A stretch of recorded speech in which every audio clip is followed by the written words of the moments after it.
Are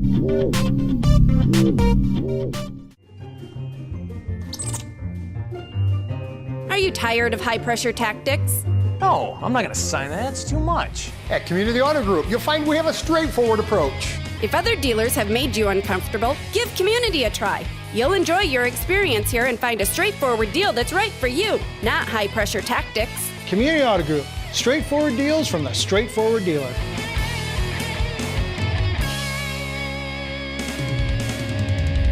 Radio in Hampton, and I was invited to come moderate this as an outsider, someone with a little bit more of a referee perspective, I guess you could say. So I'm happy to be here today, and thank you for everybody for coming out. I think we've got a good turnout here, and we're looking to have a good, positive discussion today. And I want to, again, thank everybody for being here. There are some ladies, I think, passing out some note cards and some pens. So if you just fill out whatever question you might have, and they'll be sure to get those to me.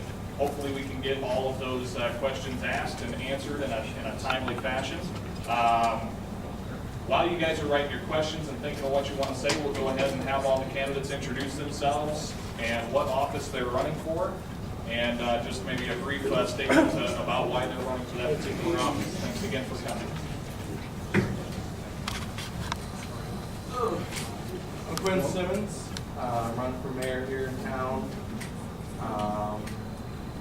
I'm just running to try and make a difference. I've got a lot of ideas that I think would be beneficial for Mason City.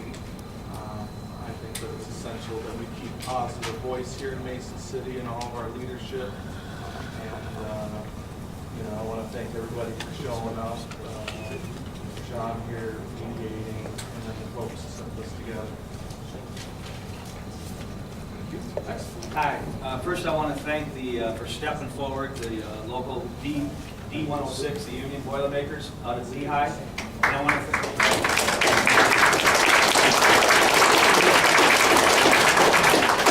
if they, I don't know if any of the officers, are any of the officers here from D106? I heard most of them had to work today. So I really appreciate, but I know there's some Lehigh people here, and I want to thank you. Make sure you convey that to them. It's very important that they stepped up and did that when the other media has excluded us in the community. I want to thank Sean Dietz, Mayor Sean Dietz. No, you're not running again, right? I'm not. Well, we'd like to hear that story sometime. But listen, I really thank him. I don't know who brought him in, but I think it's outstanding that a neighboring mayor would come in and mediate or run the for us.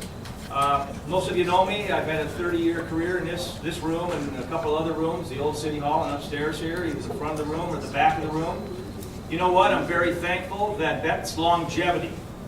My experience and longevity of being over 30 years in the political arena in Mason City. I think a candidate of mine who's not here tonight has peaked at 4 years. And here I am, running for the top elected official spot in Mason City because of you. You gave me 322 signatures on my petition in less than 12 hours. That says something, and I appreciate that.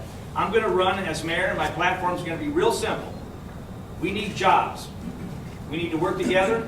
I'll work with the structure that's in place. We need to keep our kids in town, our young people, create jobs. 2, I'm going to run on public safety.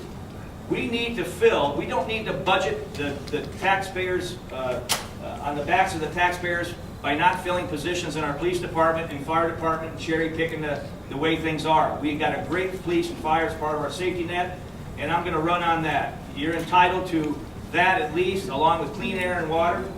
3, equality. Not just for our citizens. All of you need to be treated equally, and I'm going to bring that back to the table. Our employees need to be treated equally. What they've done, the attack on our 3 different and our non-union people have been just awful. 4, nobody's ever done this, any political candidate. I'm going to make a pledge, and that pledge to you is that I'm going to work very hard. I know this is a concern of yours. I know my community. It's a concern.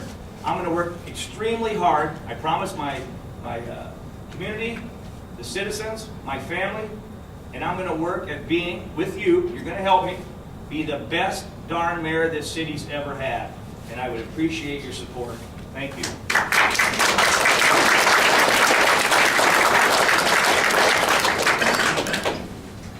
My name is Matt Marquardt. I'm running for 4th Ward City Council, and I would like to thank Sean, first of all, for coming all the way up here from Hampton. I want to echo what Mr. Weaver said. It's great that a sitting mayor from a neighboring community would come all the way up here on a Saturday morning and spend his time away from his family and, you know, do what's right and mediate this forum. And I want to thank all of you for taking some time out of your busy days to come out and give us a chance to meet us and hear our messages. And I'm running for council for a lot of reasons, but I really think we can do better here in Mason City. I've been attending council meetings for over 3 years, and quite frankly, I haven't always liked what I've seen. There's been some positive things. There's been some things I think that need some change. So it's really strange to see a room full of people. Usually I come to these meetings, I turn around, it's a sea of blue chairs, pretty typical. So thank you all for coming out, and I hope we can answer your questions and give you the information you need to make a good vote.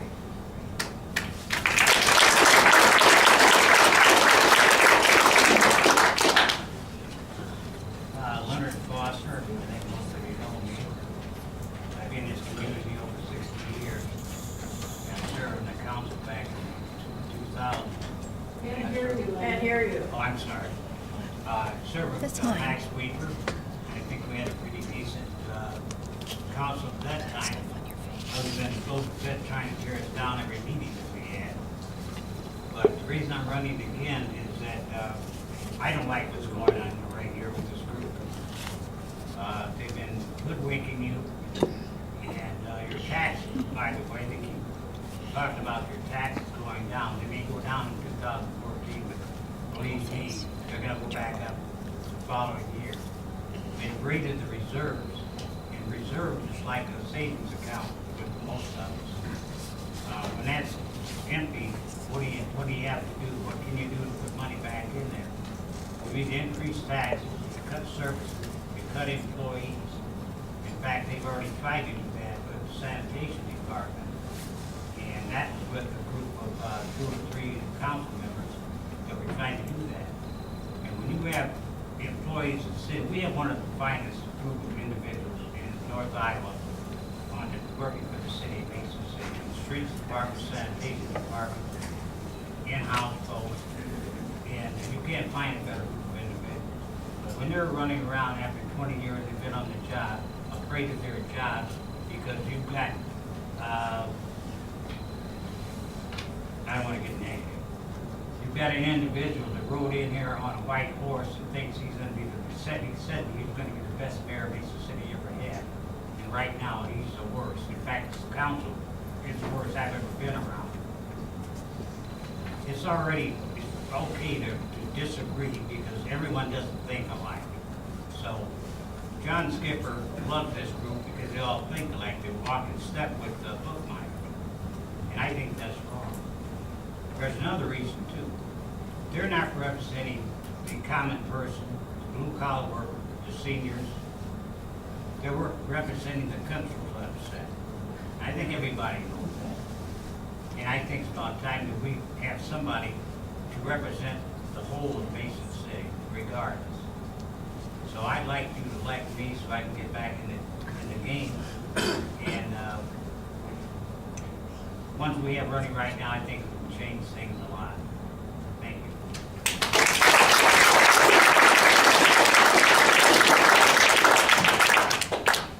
I'm Jody Draper. I'm running for City Council 2nd Ward. I decided to run because I think we need thoughtful process and decision-making, inclusive representation. I think it's very important for our city employees to feel comfortable. They were hired because they were qualified to do a job, for them to do their jobs. I think that's very important. I think it's very important, what I bring to the table is fiscal responsibility. I manage 21 counties for Fund 10 in Iowa, and so for those claims to be processed and paid, they have to meet the Iowa code. The last stop before the check is made is my desk. That's what I look at, that's what I do. I want to make sure that the individuals in our community that are disabled are taken care of, but we also need to be fiscally responsible. I can look at the city budget with Mr. Jacobson and he does a great job, I feel he does a great job, but be able to bring that to the table that we are being fiscally responsible to all citizens of Mason City, with the projects that are there, we want to be supportive of, that have been good, but that we're not wasting our taxpayers' dollars on frivolous spending. I also want to make sure that everyone feels that they're answered. When an email is sent, when you make a phone call, I think it's very important for an elected official to respond, and not just 6 minutes before Election Day, the whole 4 years. And that's why I'm asking for your vote.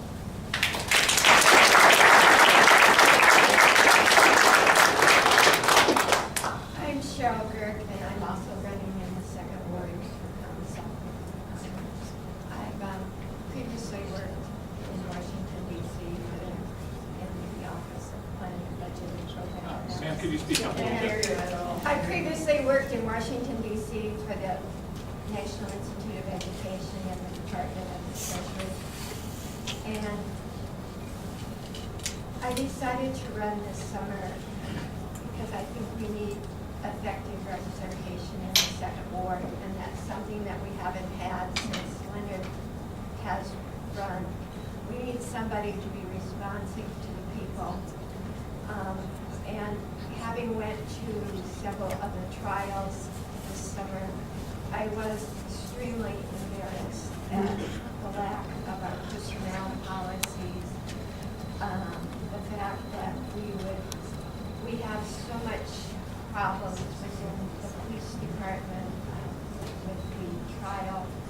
This summer, we found out that they hired somebody for 6 months that couldn't do the job. They let them, that in the police department, where you'd think there'd be background investigations, the police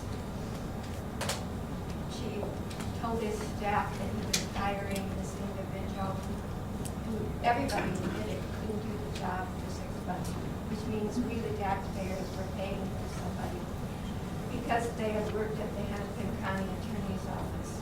And it came to find out that the person had never worked for the Hennepin County Attorney's Office. That everybody thought somebody else was doing the background investigations, and they had an expert witness. The whole process was so flawed, and I think we can do better. I think the citizens, and I think that we need to respect the senior citizens who pay the taxes and build this town. And I think that's an area that's been overly neglected. It's fine to have people come to town and participate, but it's Mason City has been built by the people who have kind of the silent majority, who have paid the taxes all these years and are not really having the voice that they should have. And I'd like to thank everybody for coming. We're very gratified at the turnout, and hope that we can answer your questions.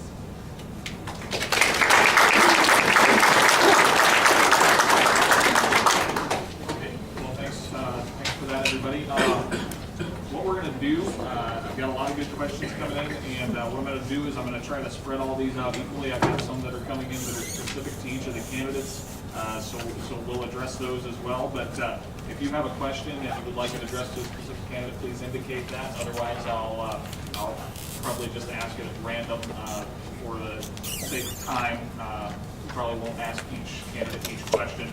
We'll just kind of randomly go through this, and I will be keeping track so that we're not asking one candidate more questions than another, unless they're specifically addressed to a specific candidate.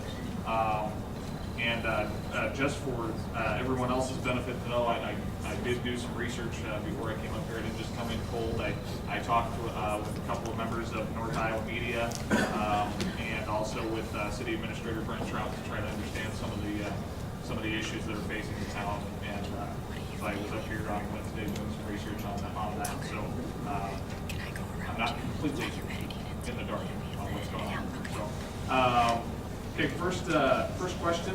Let's start right here on the end with Mr. Simmons here. First question here says, what was the biggest disappointment that has happened during this administration? Biggest disappointment, in my opinion, was how the Human Rights Commission's handled when Foster was basically forced. Okay. Now me stand up? All right. The biggest disappointment, in my opinion, in the last 4 years, well, there's two. First would be how the public forum was essentially decimated, not publicized with the show, or with the city council members. I believe if somebody has, the fortitude to stand up and tell the council their concerns, that they should be heard. And then the other one was how the Human Rights Convention was handled, Lionel Foster. I'm really disappointed on how that turned out. He wasn't given a due process. He wasn't talked to. They just cut the budget and let him go. I think it's important that we have some semblance of the Human Rights Commission. I understand there's still a board that's been assembled, but having that personal representation there, to me, is vital to the community, and I think that we should bring that back. Because there's questions that you can't always find the answer for. He's always been there for everybody for quite some time, before I was born. Thank you. Thank you.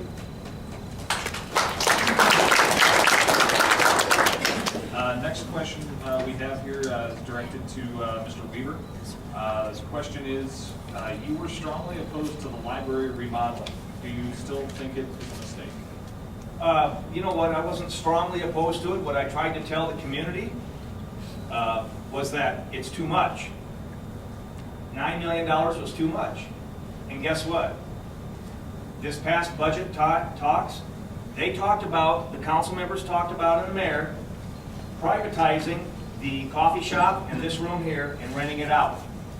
There's a deficit there because of lack of funding from City Hall of almost $60,000 in this library. No, my suggestion to the community and to the library board and to my fellow colleagues was that let's taper it back. We don't need to do the grandiose job, and I said because we have computers, we have many other formats challenging the library today. I said, no, let's tone it back. We need to address the HVAC, the heating, air conditioning, windows, things that make it energy efficient. That's what I was talking about. I wasn't necessarily opposed. Nobody opposes the library in their community. Everybody wants a library. But the fact of the matter is, if you're following along, they're not doing a proper job here, and there's some financial problems in this room. And it's too bad. That's not the follow-through commitment. I'd also like to just take a chance to say that the first question, that's a fair question to everyone. This past regime of Eric Bookmeyers has been a serial mistake. You could start from not wanting elderly involved, more young people, to shutting down the public support. There's a whole litany of things. The way they handled the 3 unions, the way they've handled negotiations, the way they've handled the Human Rights Commission. It's a serial mistake for the last 4 years, how they have cut out the public, how they've cut out your involvement, how they've created a division in the community. You could go on and on and on, and it's been wrong. Thank you.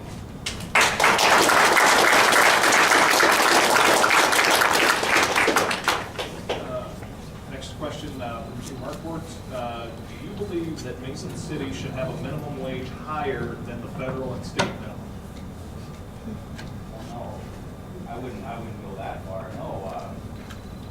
First of all, I want to address question 1 and say, I'm going to get right back that we set the bar too low in Mason City. The number one biggest mistake of what's going on in Mason City right now is $9.50 jobs being called amazing and exceeding expectations.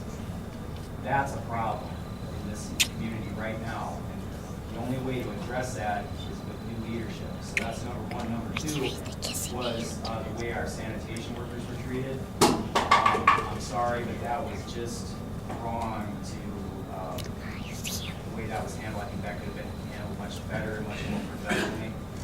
There's better ways for our city administrator to spend his time. So, now getting back to the minimum wage question, I would say keep that how the state's doing it. I think it's $7.50, $7.25 right now.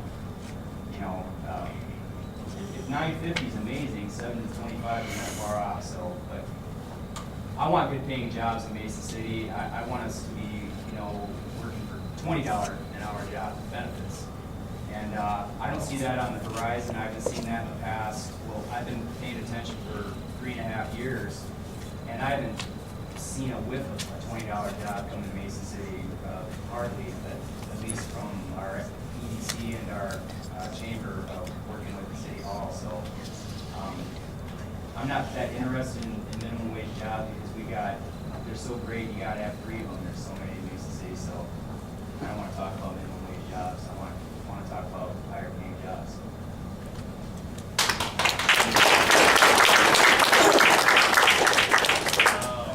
Okay, a couple of comments on this card. One I think would probably be more appropriate for media, but they're not on the panel. So, but it says why Channel 6 here, not KNT.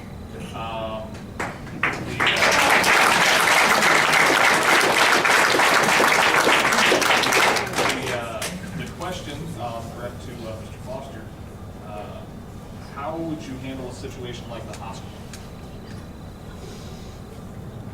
I'm assuming there's a history there that I'm possibly not aware of, but As far as the remodeling, yeah, I would guess that's what they're. I think what should have happened is, Speak up a little bit. I believe what should have happened is it should have let the community get involved in it. Because you know it's one-sided anyway, since Bookmar's wife works for the hospital. Okay, I was over there, in fact, my wife was over there, and I saw all of the disruption that's over there. I can't see how they can continue to do what they're doing. Now, they're buying pretty much everything around Mason City at different buildings, yet they're tearing up right next door. Everything that they're doing is tax exempt. It's not helping the folks of Mason City. Okay, there's no taxes on what they're doing. I think someone should have gotten in touch with them, sit down, get a long-range plan of what the heck they were going to do. When I was on the city council, they were trying to buy up houses, and they promised us, I think, Mr.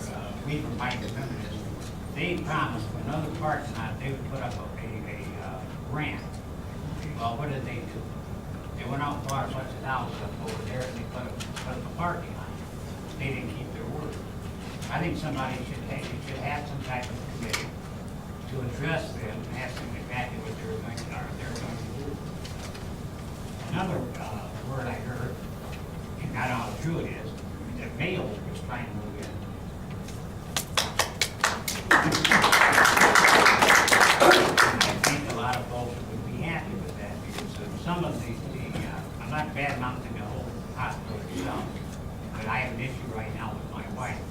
But I think there should be something a little more concrete in what they're doing.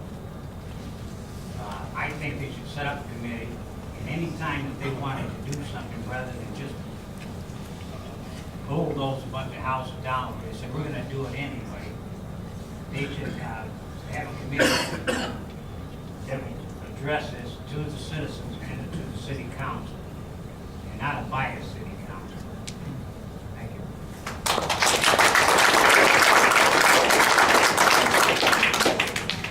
Next question to Ms. Draper. Why are good-paying jobs not coming to Mason City? Why are big companies getting all the tax breaks for years, but taxpayers are not? Who likes me?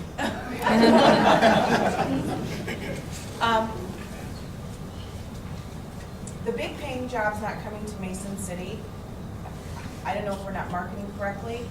I don't know if our culture is not set up for them to feel that they would be welcome. That's something that I want to look at, that we want to change. I have no idea why they have voted to give bigger companies tax breaks and local entrepreneurs. I'm not sure because we're not privy to those discussions. What I can tell you is I want to make sure that our culture is welcoming, that I'm supportive of the systems that are in place that are working correctly, and yet that we have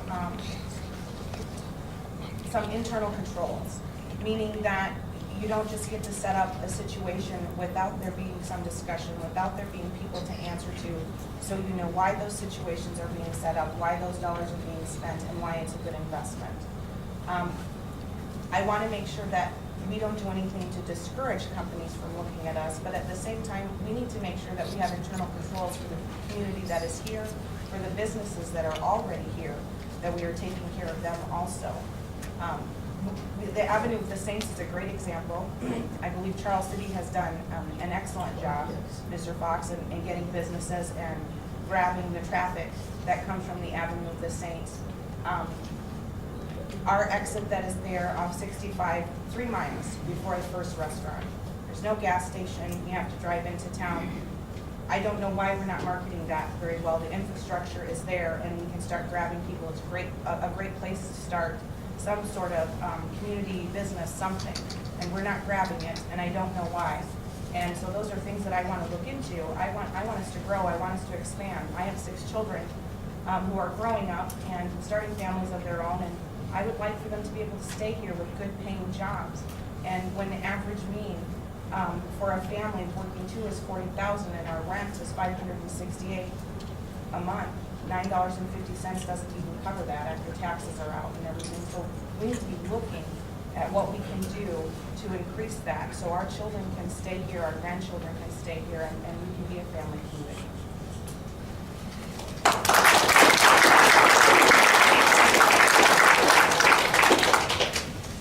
Ms. Kirk, the question is, what would be your ideas for reducing crime here?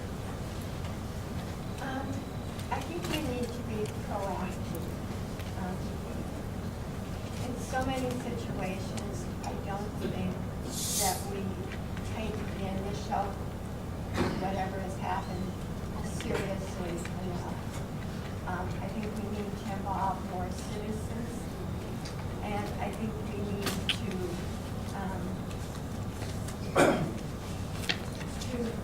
react far stronger than what we are. I've heard so many people, so many women with domestic abuse, so many, with all of the murder trials that we've had, in each of those cases, if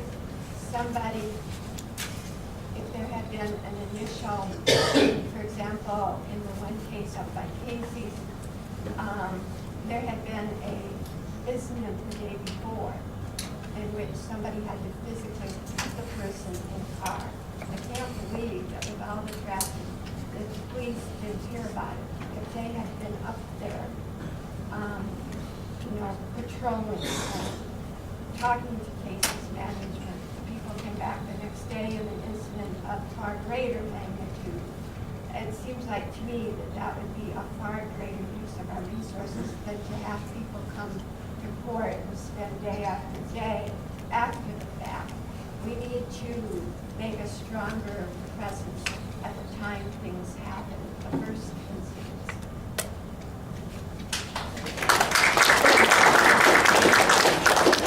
Thank you very much. I got a question here that was directed to a candidate who's not here today. I will read the question. All candidates were invited. I reached out personally to the incumbents. In that interest, I will read the question. This is for Mayor Bookmeyer. You have stated multiple times that you have demonstrated decorum in your role as mayor. On both a radio interview and one in the Globe, you made negative comments about previous city council members and leaders. Today, you did not show up for this forum. Explain how these behaviors are polite and appropriate. Of course, he's not here. Next, back to Mr. Simmons. In your opinion, why does Charles City have industry knocking down their doors and Mason City constantly pass by? We kind of touched on this a little bit already, but in your opinion. I better stand up.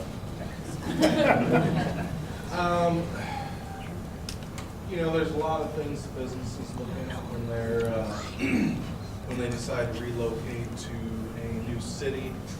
A lot of it has to do with amenities in the city. What do people have to do there that are going to keep them happy, good workers.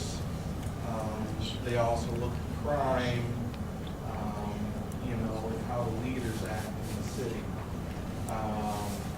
Touchdown there about, pulling in people off the interstate, the Avenue of the Saints. I think that, you know, that we can do something like that where people notice the city more. We can clean the council up, get better representation in there, and folks that will provide policy that will be conducive for bringing businesses here into Mason City. Yeah, it's a pretty tough question, but, you know, as you know, a mayor, if I'm elected, you know, there's not really too much that I can do. My responsibilities would be just to guide over meetings and stuff, but I think there's a lot that we can do, you know, to make our city more available, infrastructure repairs,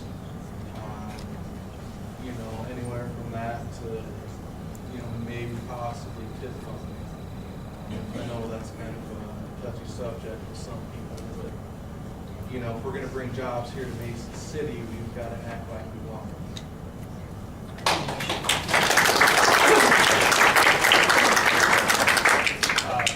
Just a note that was passed me from the crowd, I just want to remind everybody we don't have microphones, so please project your voice to the crowd as much as possible.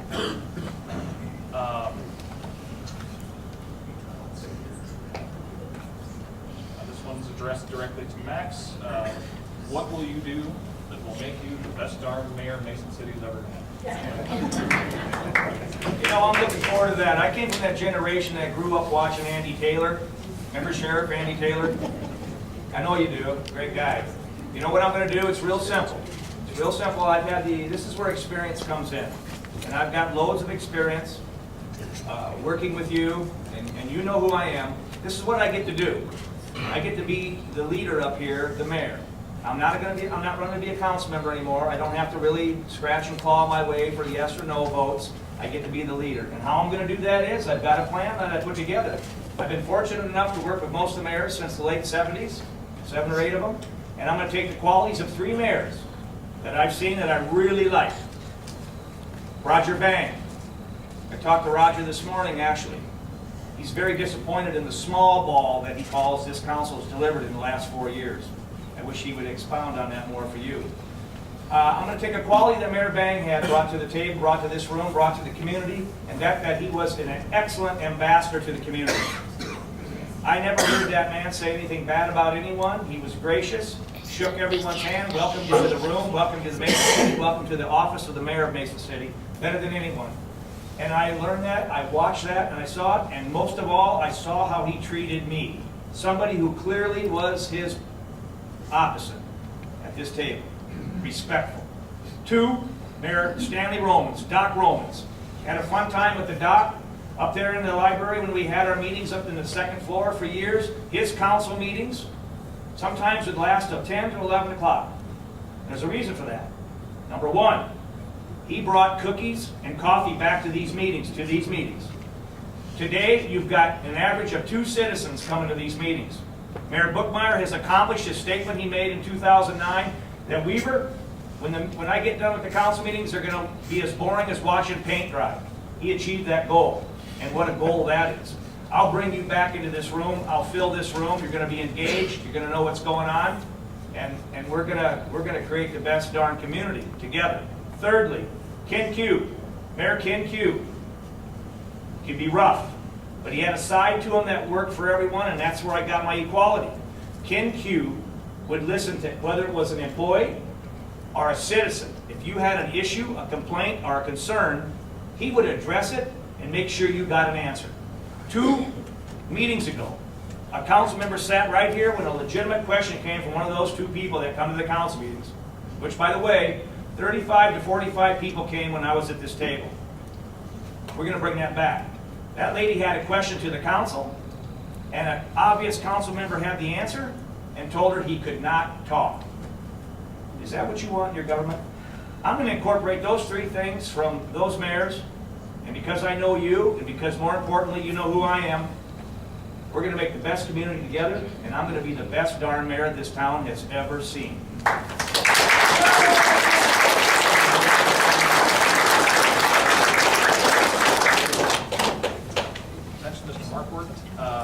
This touches on a subject that I've been learning more about myself.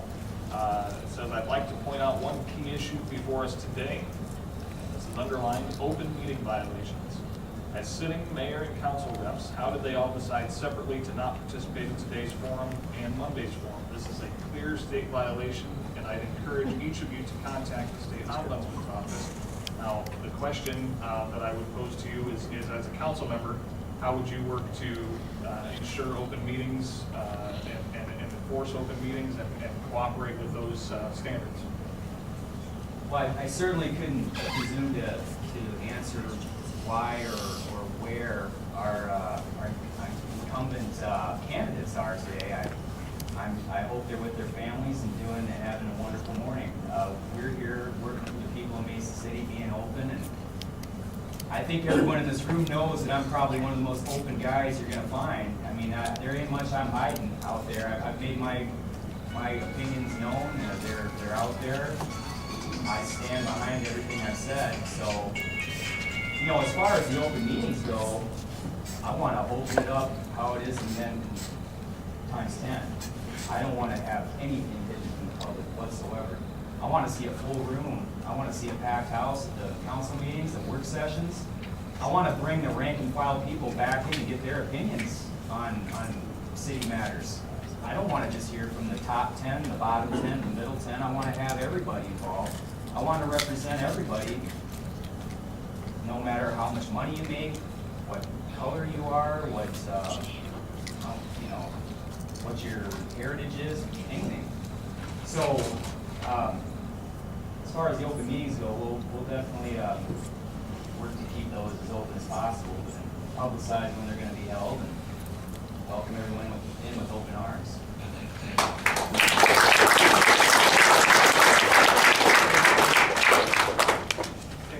Mr. Foster,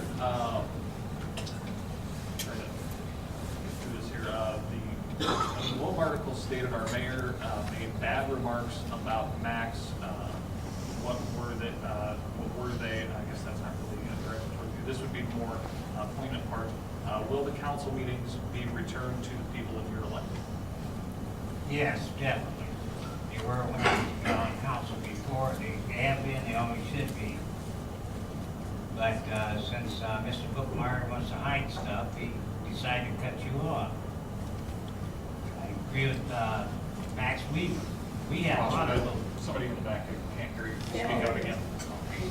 We had a lot of folks at our meetings. Can you hear me now? Yeah. And we never shunned anyone. If it took 10, 15, 20 minutes for them to get their problems out, we let them do it. That's what we're paid for. You're giving these guys checks every month to serve you, not for you to serve them. And yes, I would keep the meetings open, definitely. And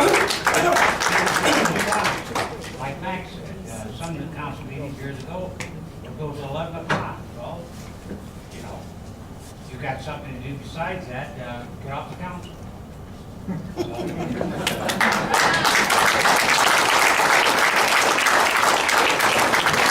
Yes, you'll definitely be opened up. Thank you.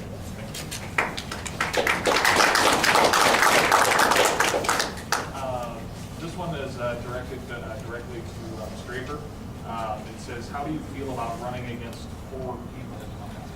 Do you have 4 people? It's based on an article Okay. in books that I know what Okay. I'm discussing. When I ran, made the decision to run, I did some research. Oh, I'm sorry. And I did some research and I wanted to represent Ward 2 in the community of Mason City. I felt that my opponent at that time would be Travis Hickey.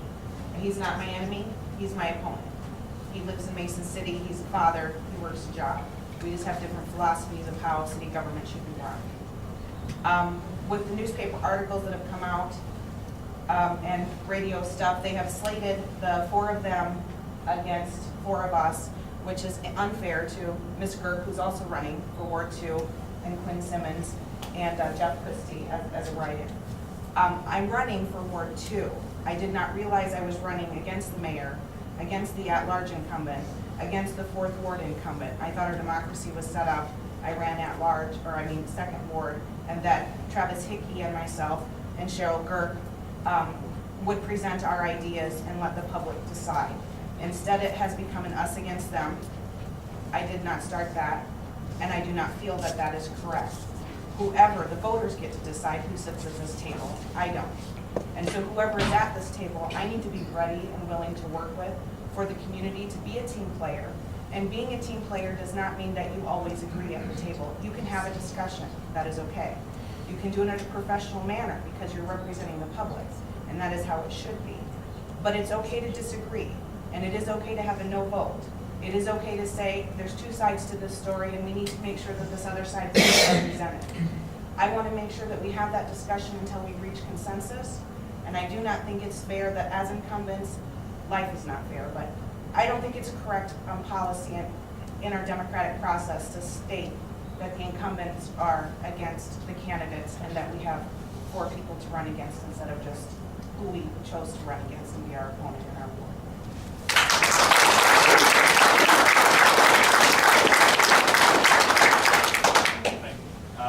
Sticking with the second ward candidates, I have another one here addressed to a candidate who's not here. And I want to clarify, the reason I'm going ahead and reading these is because the reason I agreed to do this forum was so that the voice of the citizens of Mason City could be heard.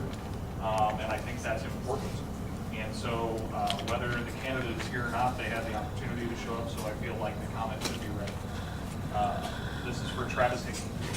During the time you tried to bring the garbage burning facility to Mason City, you ignored citizens' concerns and did not respond to them. I am in your ward and I am one of those citizens. You did not represent me or do what was best for this town. Why is it more important what you think versus the citizens? Of course, he's not here. This is very similar to how I run my council meetings in Hampton, just so you're aware. I'm very open and allow citizen comment to the point that it irritates some people. But that's, I just want to clarify that's just my style, and that's why those questions are being asked, even though those candidates aren't here. Next question we have for Ms. Gert. The question is, what are your plans to grow Mason City? I think we need to be open to business. You need to speak up. I think we need to be open to business, but I think we need to solve some of the problems that are existing. We need to do a better job with crime. Obviously, when we're averaging 2 to 3 murders a year, I don't think many people want to bring their families to that type of situation. I think we need to, as Jody said, we need to take advantage of our position on the Avenue of the Saints. We need to be like Mitchell County and Floyd County, where they attracted international companies to the with good paying jobs. I think we just need to focus on our attributes, which are many, and do a better salesmanship job and be much more open to any type of business that wants to come.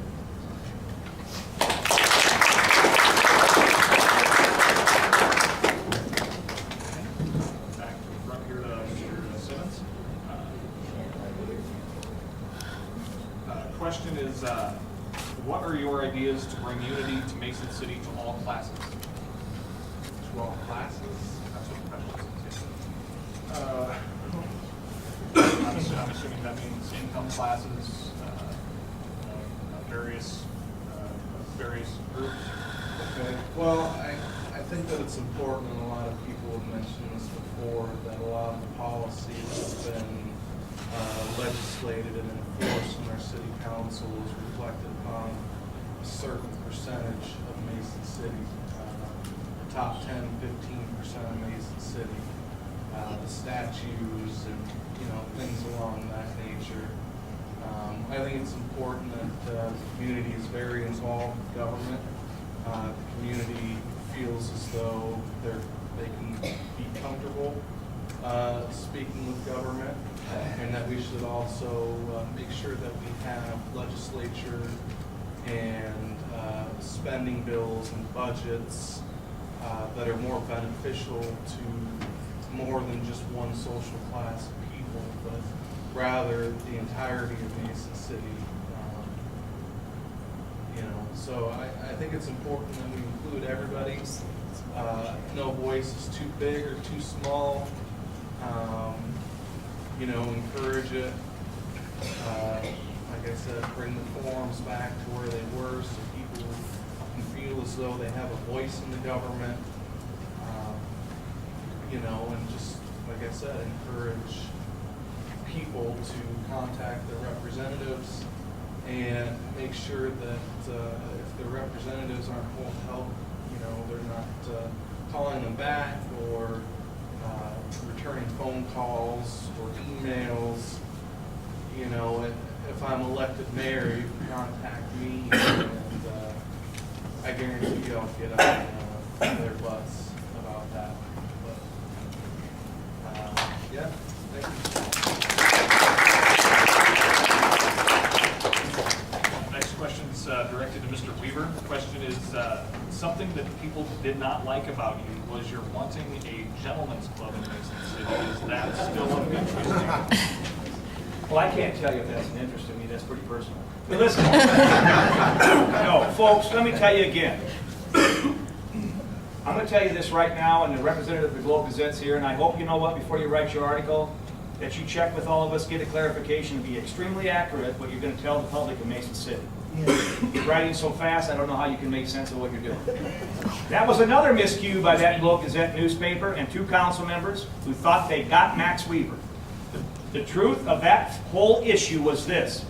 Your city council, as policymakers, we're dealing with adult uses in our zoning classification. Where are we going to put things? And I made the fatal mistake of saying we have a XXX movie house right down here, rentals, within the core of the Crescent Cultural, right here next to Come and Go Central. Most of you don't know that. It's XXX right in the window. We had a place that sold drug paraphernalia right downtown. All I said was, well, what are we going to do? How are we going to handle these things? What if somebody wanted to build a gentleman's club? Next thing you know, I'm a partner in a gentleman's club in the community. That's the inaccuracies, and I'm going to tell you this right now. I haven't seen an accurate article written about me in 20 years from the Globe Gazette. Every article that's been written this year about me and my candidacy, no one has ever called me from there to talk to me or interview me. How fair is that? No, we did the right thing. We got zoning. We put the zoning where it needed to be. Sean, as a mayor, you know what council members have to do as policy, and some of those are tough questions. I just happen to do what I do best, communicate with all of you and my colleagues. What do we want to do? Now, if they want to run with that, well, we got Weaver now. He's made the big mistake. The Ministerial Association, the newspaper, the radio station, which, by the way, look who's here today. They're not. Now, I try to play fair. I try to do my job openly and honestly, and I did that. And you know what? Again, just a total inaccuracy of what I was trying to do as a policymaker.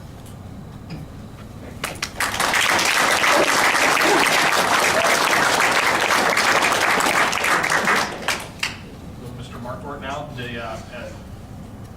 it's addressed to any prospective council member, but I'll address it to Mr. Markwart. Should a budget shortfall exist, an example of $2 million, what budget item or items would you reduce in dollar amount or remove, and why? Also, what budget item requests should receive 100% funding? Prioritize. This says 5 items or departments.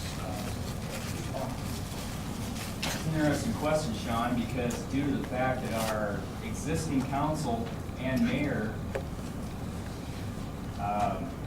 their policy towards in an election year wanting to publicize that they were lowering your taxes, they raided our police and fire retirement accounts.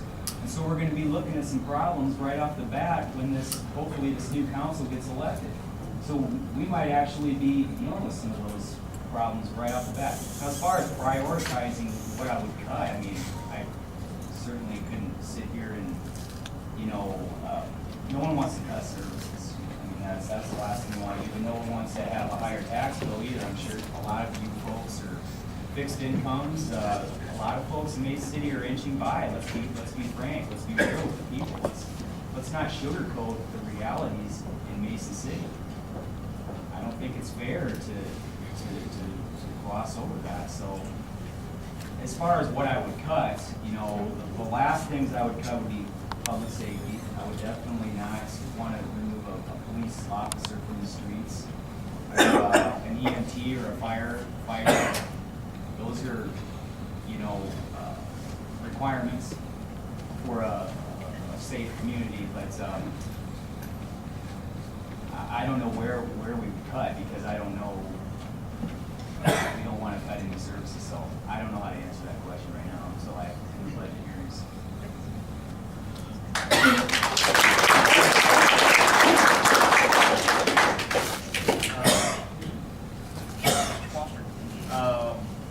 Should Mason City get a new Hilton hotel? Yes or no, and why?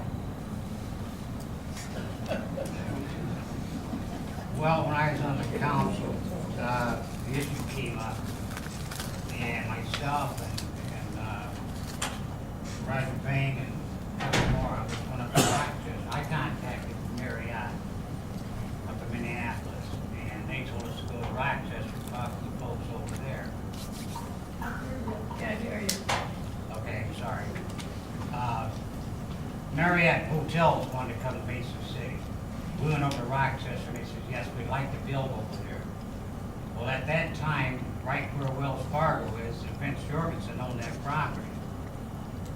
And they said, well, could you make your thing there? And they said, yeah, we could. So in the meantime, John Ewing and the group wanted a senior citizens complex right there, because they didn't like Jorgensen. Now, to answer your question, I'm not in the hotel business, and I would think when Marriott came here, they did a survey to see if there's enough population to fill their rooms. Well, we have plenty of hotels here right now. To put it where they want it, I'd say no, because we don't have that much parking downtown now anyway. Now, we have other areas of town, if they want to move it out there, fine, it's up to them. If they don't fill the rooms, that comes out of their pocket, not ours. But I would say not downtown, I would not approve of it. Because like I said, we have plenty of other empty spots in Mason City that they could get right to in Mason City, and that means you can't drive 122 downtown someplace, not directly downtown, but some of the other areas, and fill a building there. Hope that answers your question.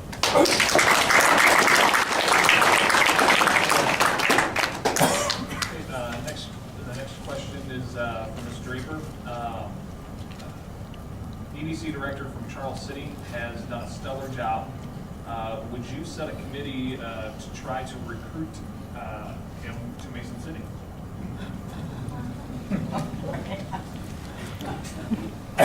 I do believe he's done a stellar job.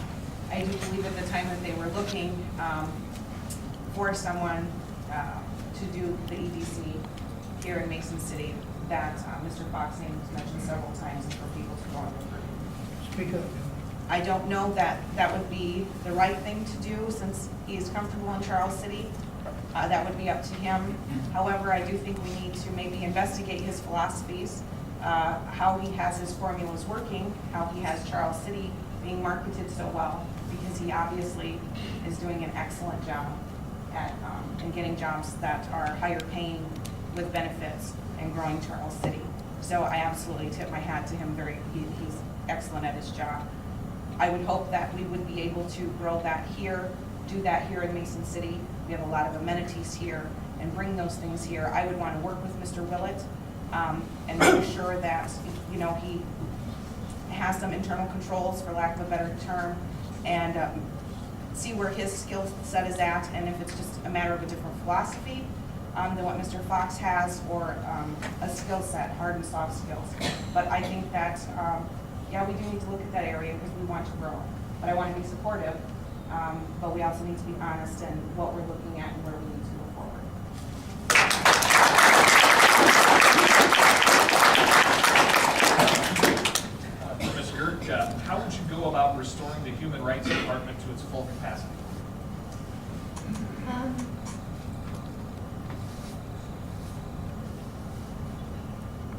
that's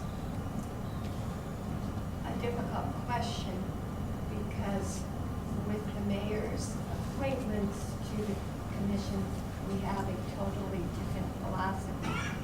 However, I do think the commission needs more money. I think that the decision to cut such a department so drastically was not the wisest move, or to take away 2 longtime employees. I think possibly that they're going to need, I just don't see how they can operate effectively on the budget that they have. There's been a lot of misinformation.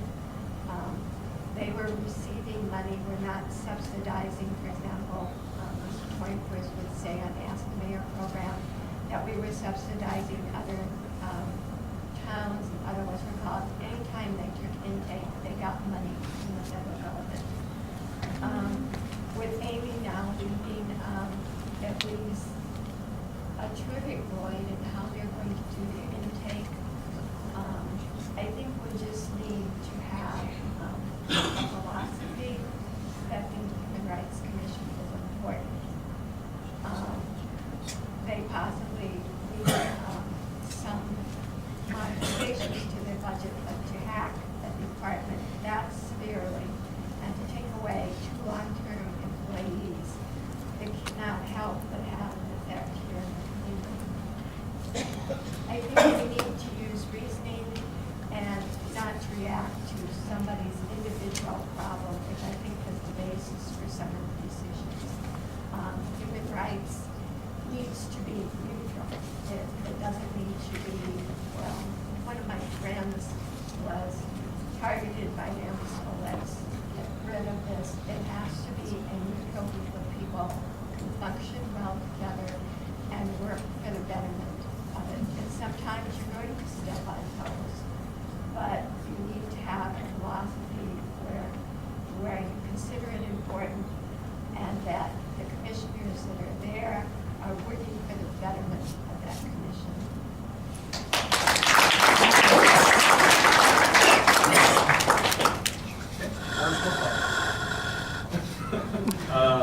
Next question for Mr. Simmons. If elected, what is the most important thing you want to get done? When I asked this question already. A similar one, but there are a lot of similar. Say it again, what's the most important? If elected, what is the most important thing you want to get done? The most important thing, and that we're lacking right now, is community involvement, and community voice, community input. I think it's important that we try to bring everybody back together, start working for the same goals, same aspirations, just really try to give everybody a voice rather than just listening to those that sit up front here, twice a month or whatever. So my biggest priority was trying to bring back everybody together and then work on forward progress from there.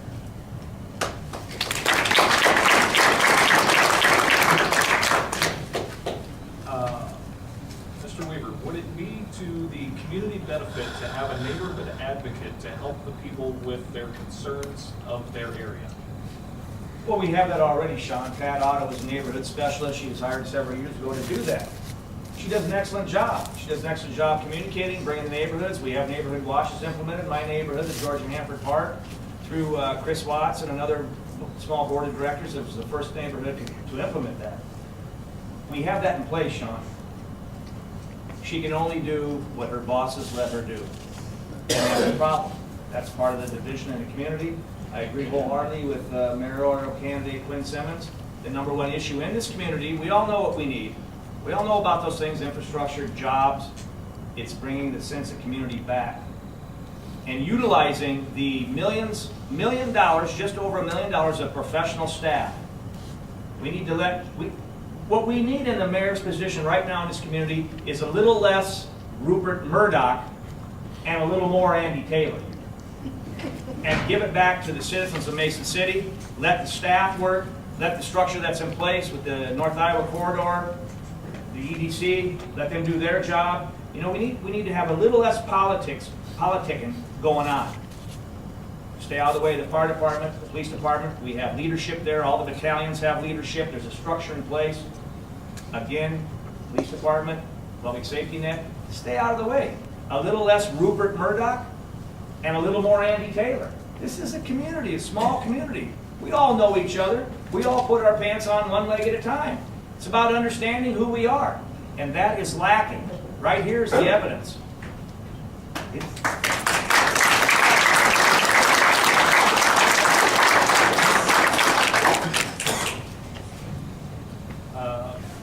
for Mr. Markward. It says the Latino church was almost shut down in the 4th Ward. If this issue arises again, will you help mediate a compromise? Well, I don't know if it was almost shut down. We do know that our 4th Ward council member was out there with a decibel meter trying to, detect for herself and play junior detective and see how loud the music was coming out of there. I don't approve of that. I'm not elected to be a police officer. I want to let those gentlemen do their jobs and ladies and do their jobs. And we'll set the policy and let those guys, men and women, do their job. But first of all, why didn't anyone go to the landlord who lives? I believe he lives in Osage. When was this person brought into the equation and said that there might be a problem with your tenants? And I don't think that was ever done. So of course we would mediate a compromise between the neighbors who deserve a quiet, peaceful existence in their neighborhood, and the Latino church. They deserve to worship as they so choose, and we don't want to step on anybody's toes. We want to have a harmonious community here, so absolutely I would get involved if the situation called to do so.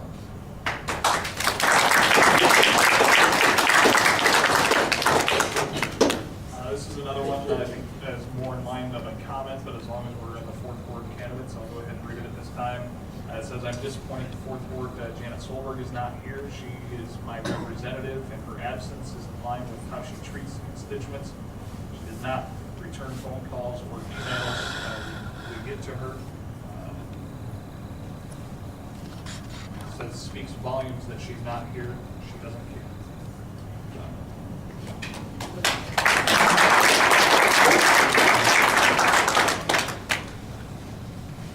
Foster, Mason City needs more industry, not more retail. Mason City has missed out on several opportunities to bring new non-retail jobs to Mason City.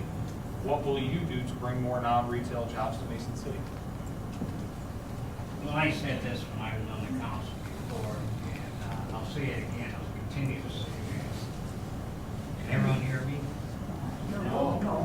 Okay, I'm sorry.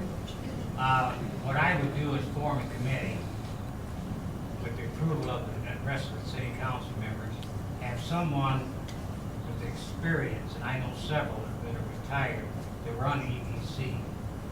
To form a committee to go down to Des Moines and talk to the Department of Economic Development, see what businesses they want to relocate, and make sure that they can get in touch with these businesses to find out what they need, what they want, as far as the area, as far as how many employees they would hire, what wage, etc. And try to contact them and work with these people. Nobody's ever done that up here. I know in the old days they used to talk to Des Moines. Some of the old folks used to talk to Des Moines to find out exactly what's going on. What really irritates me is Webster City, Charles City, and Osage. Smaller communities than we are, they're getting these big businesses, creating these businesses. And right now, the only thing that this current council is doing is funding a bicycle shop. And these folks have enough money, as the old saying goes, to burn a wet elephant. So what I get is to get a committee together, go down, not myself personally, but someone, form a committee, send somebody down to Des Moines, have them talk, see what's coming in, and talk to those folks if they like to locate Mason City and see what they need and what they want. That's what I would do.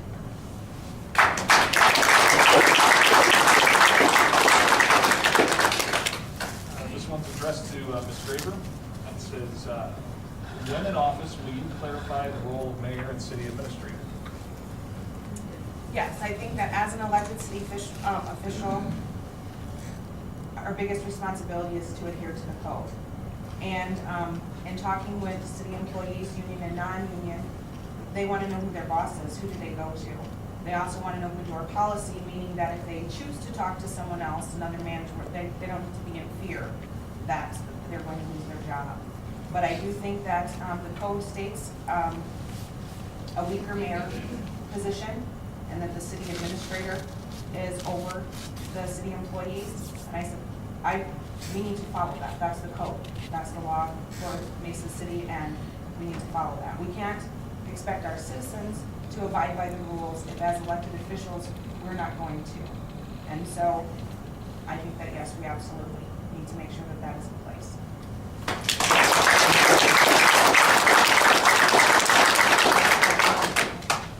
Okay, this is one for Ms. Gertney. And I'm not familiar with this, so hopefully you are. What about all the room where AC Nielsen was? I think it is almost empty because of mold. I'm not familiar with that either, but I'm thinking that they're talking about the building in 19 Southwest. I would presume that possibly we should maybe have the neighborhood services department go out and take a look at the building. If it's not meeting code, then it's a problem for the neighbors.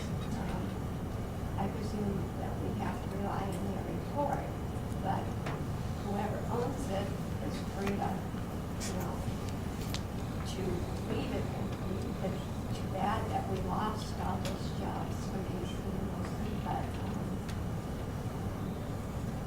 unless it's promoting a health hazard to anybody else, it obviously the place needs to be marketed to people, and hopefully, if it's in such shape that it's a hazard, that we could take steps to work with the owner and the neighborhood to alleviate that problem.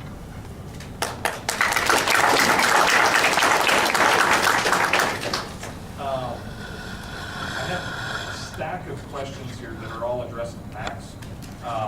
Let's do it. In fairness to the other candidates, though, I think I might spread that out, and if you would like to chime in, go right ahead. Whoa, now, Sean, I know you're 28 miles south of here, but don't tell me that. They know that, they know that. So I'll just say these are addressed to Max, but I'm going to offer them up to other That's candidates as fine. well. This one is, I'll direct this one to Mr. Simmons as well.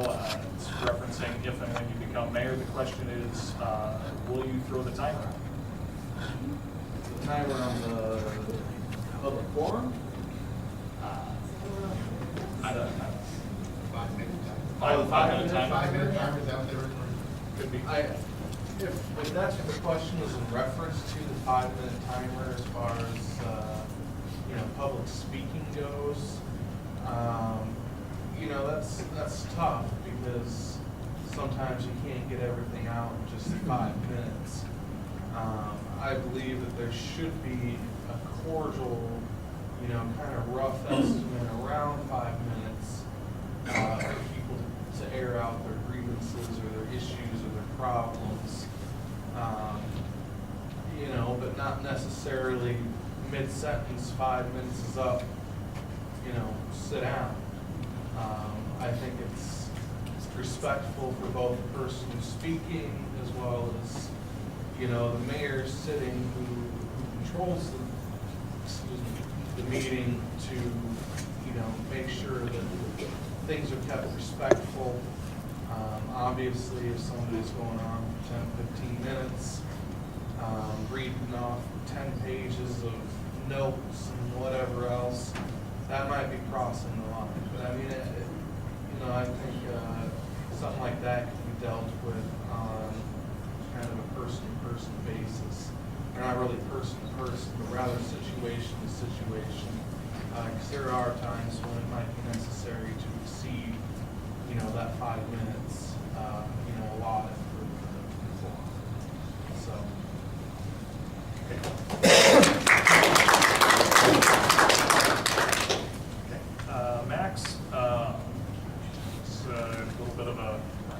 story comes with this one. It says, Janet Solberg posted a link to an article on the Waterloo Courier on Facebook yesterday, which detailed the confrontation between yourself and Travis Hickey. She further commented that you threatened to put a bullet in her head. Can you tell the true story? I didn't hear it. I didn't hear it either. Can we move Can't up? hear you. Sean's got to speak louder, I guess. Okay, yeah. It says, Janet Solberg posted a link to an article on the Waterloo Courier on Facebook yesterday, which detailed the confrontation between yourself and Travis Hickey. She further commented that you threatened to put a bullet in her head. Can Max tell the true story? Well, you know, listen, the Waterloo Courier is another Lee Enterprise newspaper. It's your sister paper there from the Globe Gazette. Again, an inaccurate article was written. Number one, Travis Hickey and I did not have a confrontation. We didn't touch each other. There was nothing. Travis, we took a break in our meeting. I was standing back there talking to some constituents about one of their issues. Travis simply came off the table, came around pretty aggressively, got pretty close to me in my space, and a police officer backed him off. Now you read it like there's punches thrown. Totally inaccurate. Again. Two, I've been made aware of her comments of the bullet in the head. Folks, that's a punishable offense. Right. And if I said that, do you think the Globe Gazette, you think you wouldn't have heard about it? You think they wouldn't? You think Janet Solberg wouldn't have had me put in jail or arrested? Listen, it's totally inappropriate, and here's what I heard this morning at 7:30. I guess she posted it on Facebook. I don't have Facebook. I've had over a dozen phone calls since last night, messages, and then this morning I finally have a phone call of somebody I felt that has been pulled down off her site. Now, whatever the peer pressure was, or whatever she has said, is she has removed that. Let that speak for itself. I think they're in panic mode. Thank you. Yeah.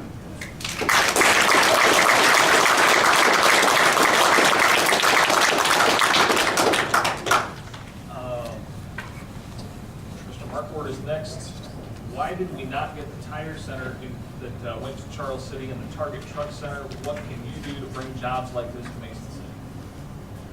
Well, that's a loaded question, Sean. It sounds like they're doing something right over in Charles City, a town I know a little bit about. I have a whole lot of family over there, a town I always close to my heart, you know, over there. And it sounds like they're doing some things right. I don't know what they're doing that we're not doing, other than I'm wondering what's going on over at 9 North Federal Avenue. I just wonder what our EDC, what are they doing to bring the higher paying jobs? And what is that staff of 4 people doing with the $400,000 budgets? I've seen some pretty expensive expenditures come out of there. They brought in a coach, a minimum of $20,000 to give a speech. Earlier this year, $20,000, that's right. I saw the reactions in the crowd, $20,000. We've sent them to Washington with our mayor with no results for 4 years in a row they've gone. To shake hands and wear red scarves at meetings with high-ranking Washington politicians. I'm not seeing the results, so you know what I really think we need to do is go to our friends at the EDC and take that microscope that this mayor and our current council put our sanitation department under, and let's put that EDC under that same microscope and lay it bare for the people and see what are they really spending that $400,000 on?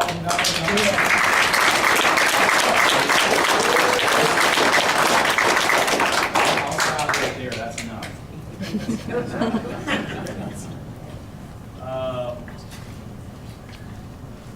This one is for Leonard. Our councilman Travis Hickey wants to have the firemen go to part-time. Do you agree? Definitely not. The issue came up some years ago about having volunteer fire people. And I lived in Manly, we had them, but, Manly wasn't that big. And they worked quite well. But no, that's insane.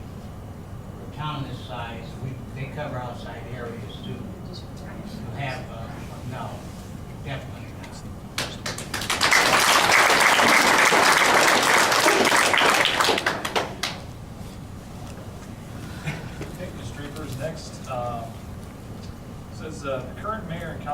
to ignore the north end. Any ideas on what could be done to improve that area? I will say, before you answer, in my conversation with City Administrator Brent Trout earlier, he specifically mentioned the north end, and he felt that that was an area that current council has been addressing, so.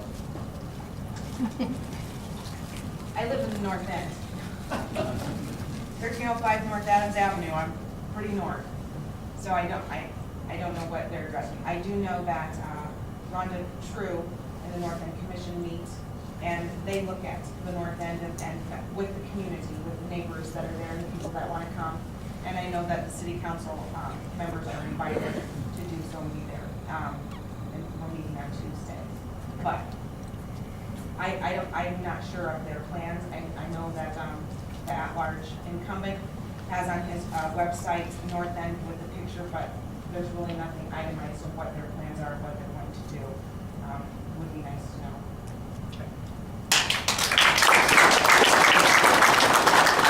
I would just like to say this, to follow up on that, Mr. Draper.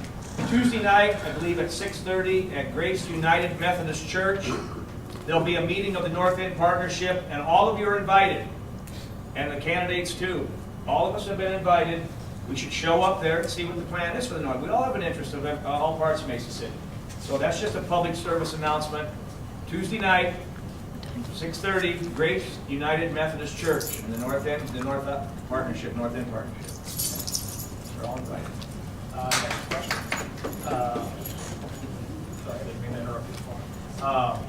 It says, excuse me, how come we are not doing more to promote Mason City? Clear Lake has something going on all the time. Why not here?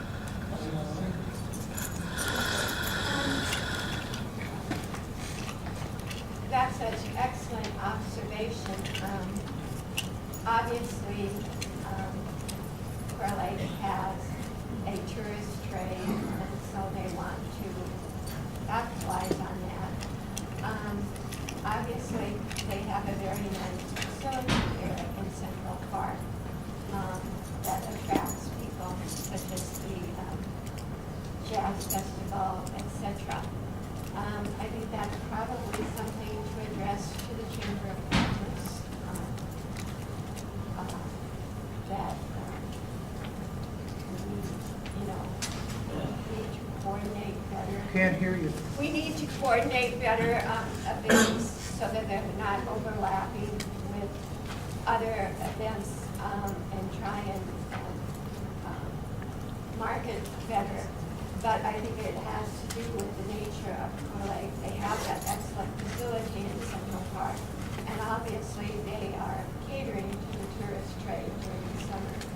And you don't see that as much in the winter time. And so I think we possibly need to concentrate also doing good labors to Clear Lake on more winter activities.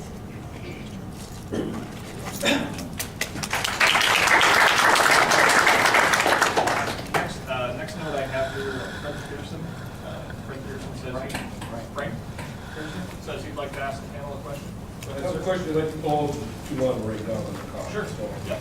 here's my question to the panel. And I have to kind of set this up first of all, for those of you who know us. We have a huge inner-slum problem starting to develop around inner downtown. It's a combination of no jobs, low-paying jobs, part-time jobs, people that own homes that can't afford to upkeep them. That's not their fault. There are programs in place to help them. But the other part of this equation is we have a very large amount of landlords who bought property. Not all of them live in this community. They live out of state. They live in other communities. They're investors. And this is part of the big problem with what's starting to develop down here. It's also combined with what I believe is probably a very large gang drug problem in Mason City. Some people aren't aware of it. We got some huge problems here.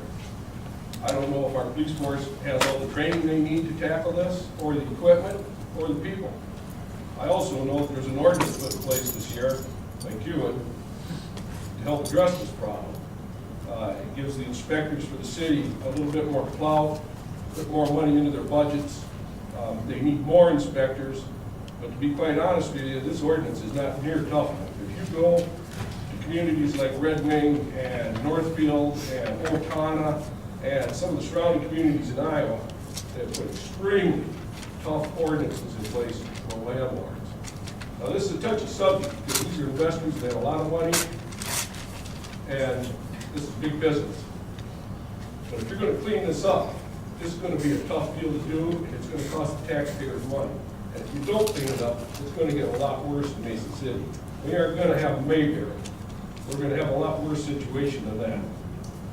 Are you willing to do this? Because this is going to be something to tackle in the next 4 years. And it's going to take some endurance to do it. How would you do this? Where would you start? Let's go. Let's start Well, some of you may read Matt's publication, North Iowa Today. I've had run-ins with bad landlords that don't want to keep their houses up to city code. This is a house I lived in for 3 months before I was evicted from the city, or by the city, I should say. I think that we definitely need some more help down in the city inspections office. One inspector,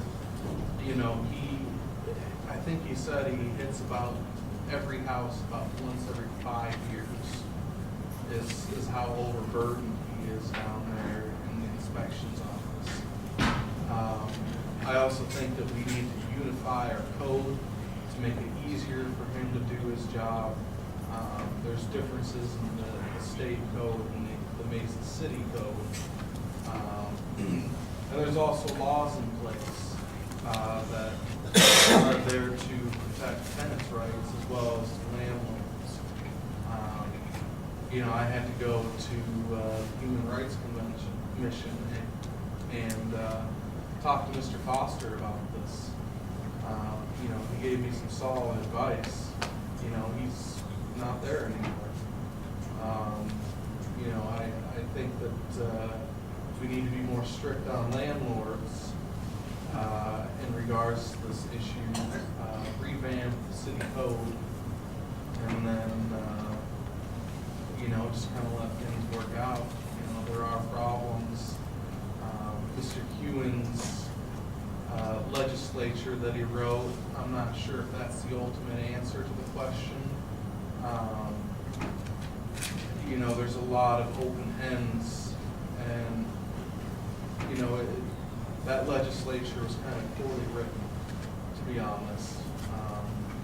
I think that we need to tighten up a lot of the city code and hold those people responsible, for protecting, tenants' rights, landlords' rights. And, if there are big problems, then if they violate the lease, then, that should be a reason to evict them, not because, anything else. Yeah, that's a very good question.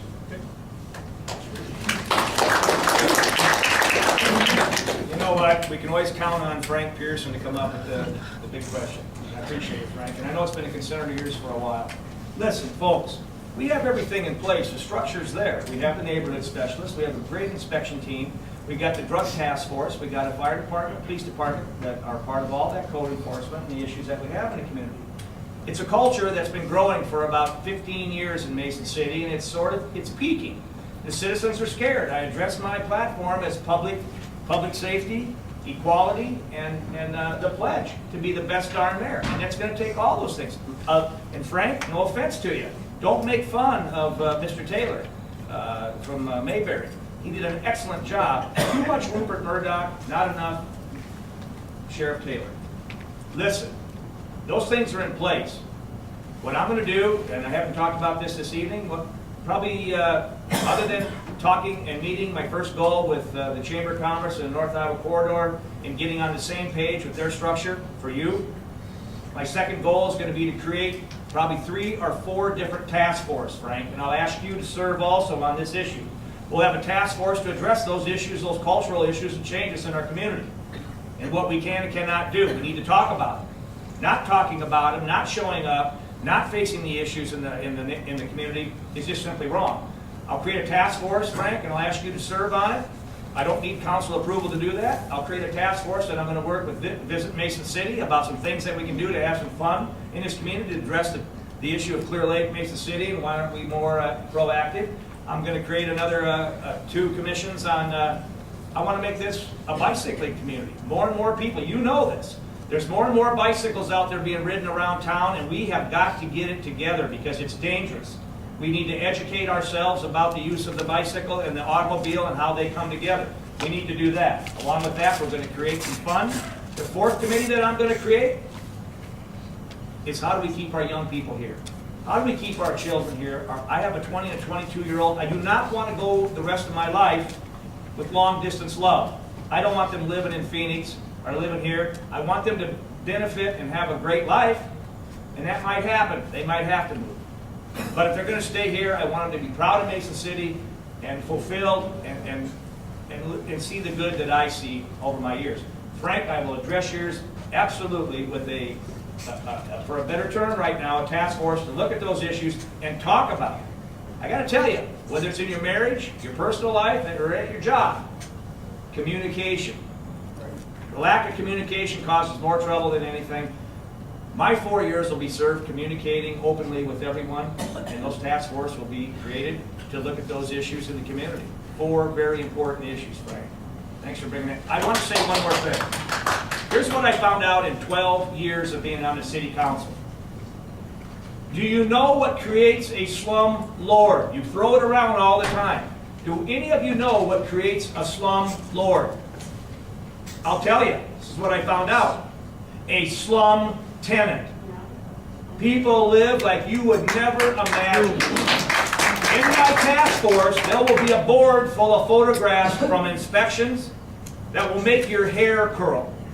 And you'll understand what Frank Pearson knows, what's going on in this town. That's my pledge to you there, too. Thank you.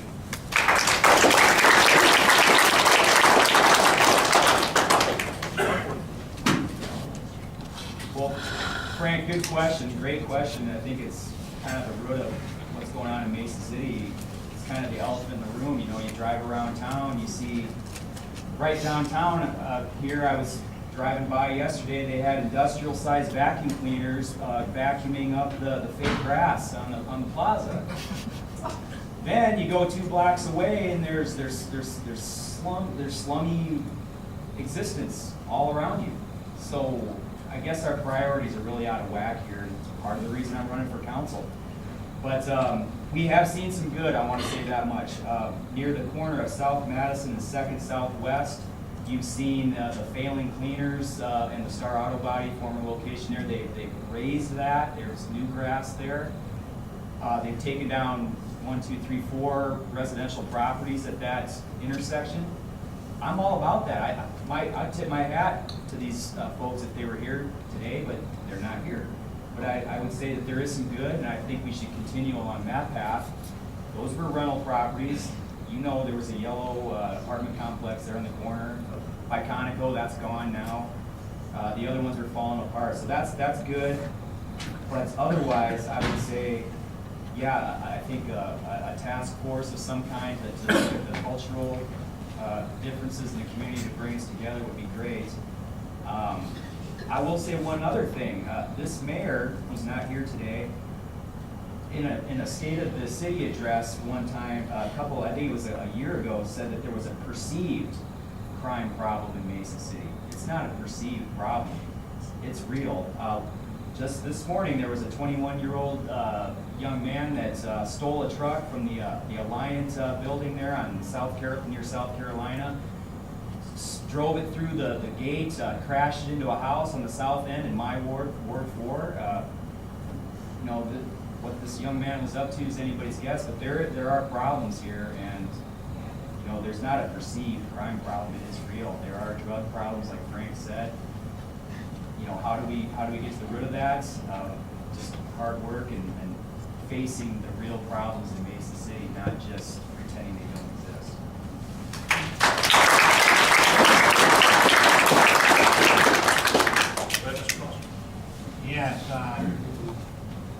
agree with Mr. Weaver as far as creating task force, committee, whatever you want to call it. I think that there should be someone in charge of each task force. As far as the crime and the drugs, I saw that coming a long time ago. I'm in a different environment a lot of times than a lot of you in here. I see the folks that are coming in here from Detroit and Chicago, and basically I've talked to Kevin Pals about it, and we don't, African American community don't want to see these folks in here any more than anybody else, and I don't want to be racist or discriminatory about that, but we wonder why the heck they come to Mason City, period. I do know one reason for one of them, they have a Section 8 program here in Iowa that they can't get in Michigan and Illinois. And some of them will come over here and get that and try to take it back. Nobody monitors that program here in Iowa. But as far as the drugs go, yeah, they're out there. Believe me, they're out there. And there's got to be some type of a affiliation with the Sheriff's Department and a Police Department, and to have them keep on top of this, to let us know what's going on and why they can or can't do what it's not being accomplished. So I would think that would be the thing, as Mr. Weaver said. Get someone out there, put them out there. They don't have to be afraid of their job. Do your job. You don't have to worry about it. We'll get rid of a lot of this, please.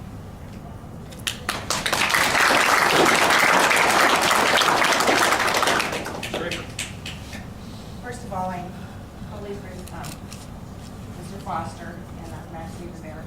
I also would like to say, though, we need to be careful with those internal controls, that as Americans, we're not being discriminatory.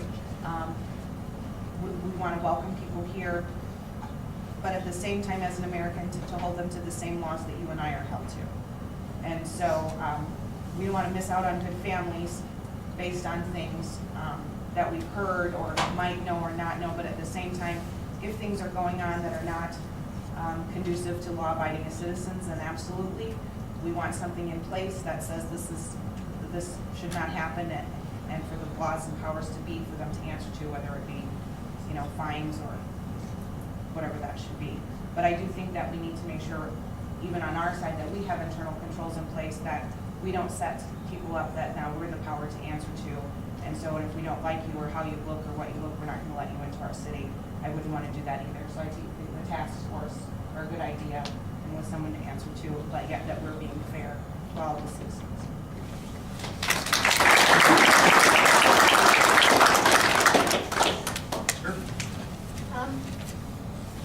I think one of the things that would help immensely, I can recall the situation where we had on East State, people being shut off with their garbage and their water, and if it hadn't been for Max going to the city administrator, if we'd have had an effective full-time city attorney, we would have went out, we would have contacted those landlords, made sure that they knew they were going to be prosecuted, that they were going to appear in court.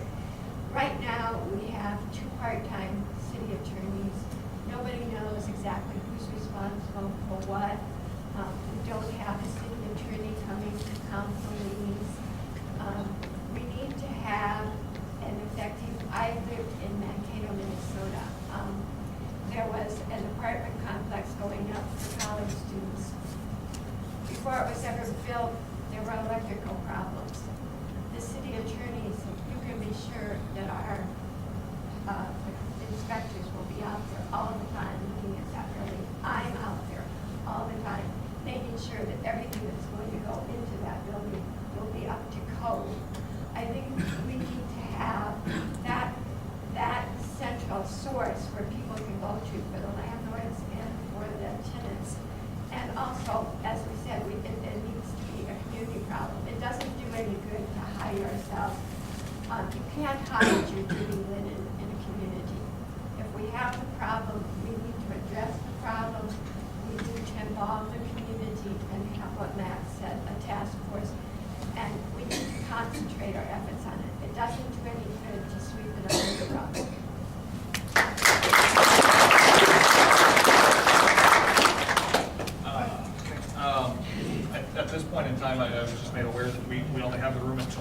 So I want to make sure if anybody has any questions that they're holding or haven't got up to me yet, be sure to do that.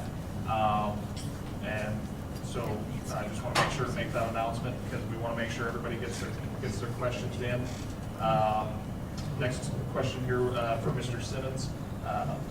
Would you agree that the LEAN initiative, this is something else Mr. Trout also mentioned in my conversation with him, the LEAN initiative may cause more trouble than it's worth, and there are some examples this individual has listed. It says there's not enough people to do the jobs. It says it appears there's a threat to health and safety.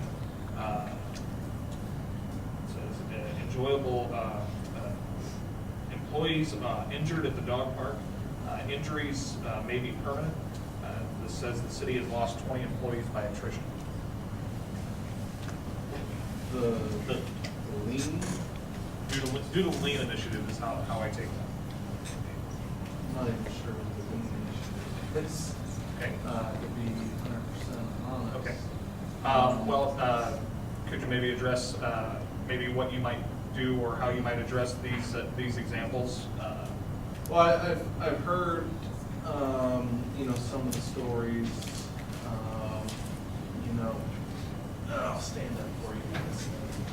I've heard some of the stories, specifically, so the one that was mentioned in Mr. Markberg's publication, where I believe what happened, they were working on the dog park, and instead of using a backhoe like they would normally use, they used a truck to yank a pole out of the ground or something. Right? Tree stump. A tree stump. Okay, yeah, that sounds much worse. So what had happened is that the chain actually snapped and went through the back window, right? Right through the windshield and struck the city worker above the eye and shattered his eye socket. Yeah, that's, you know, and from what I've read on the comments and stuff, you know, there's been issues on this in the past, especially this year, over $12,000 in OSHA fines, I believe. We need to make sure that, you know, our city workers have competent supervisors and are doing all projects like that, you know, under OSHA guidelines, and, you know, pretty much just make sure that they're working safe for themselves and, you know, the family that they're working for. So I just think it's important that, you know, we make sure that our staff out there is trained well, and the supervisors are doing their job and making sure that, you know, nobody's out there doing anything that's going to get themselves hurt.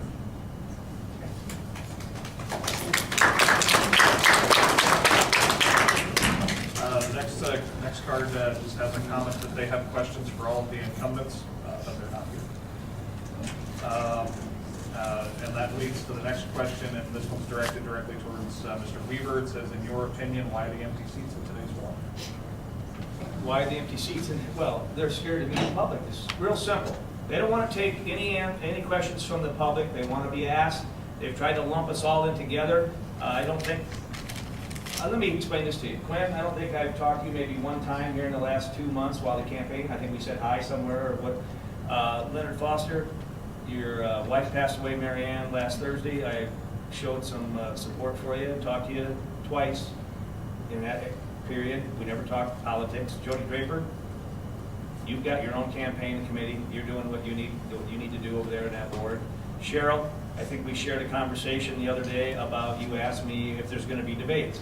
Matt Marquardt, well, Matt and I are a little bit different. Matt is a media outlet in Mason City under the name of NorthIowaToday.com. He approached me 3 years ago, the first month he opened up, as he did all council members and the mayor. I was the only one to get back to him. I was welcoming more media. We want more discussion, more media. Now, am I happy with everything Matt does or puts on there? Are the bloggers what they say? Of course not.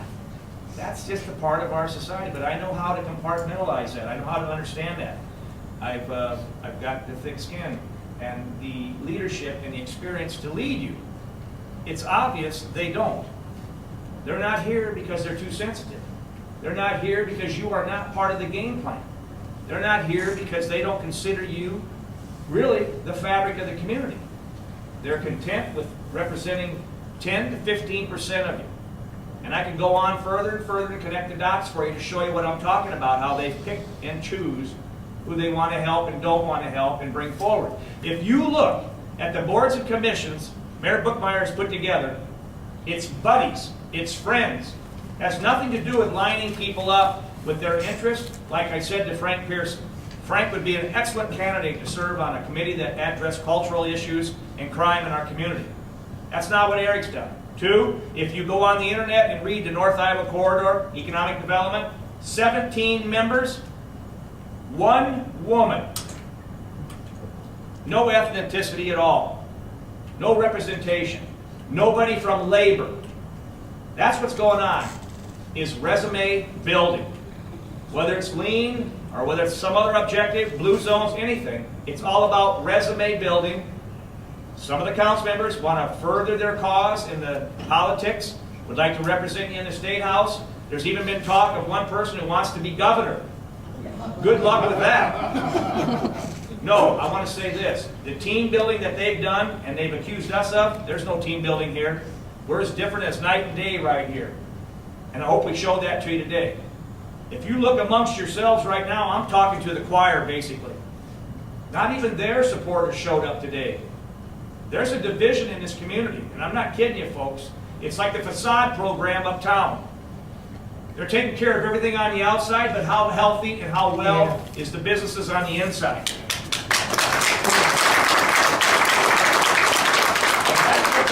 And that's what they're doing to us.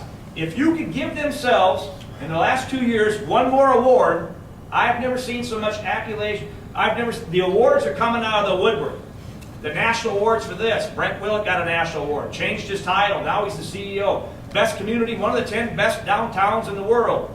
The United States. I mean, if they could give themselves another award, it's just embarrassing. And the most important role that they needed to do, the most important thing in the last 2 years for that group to do, the inexperienced young council, was simply show up here today. And they did not do that. I hope you get the word out. Let me say one more thing. 20,484 registered voters in the city of Mason City. We'll be lucky to have 6,000 people vote. Sergeant Greer back there has been called to duty, I think twice. Left his family for a year at a time. You know what? He's over there fighting for them to get democracy and a chance to vote and pick their leaders.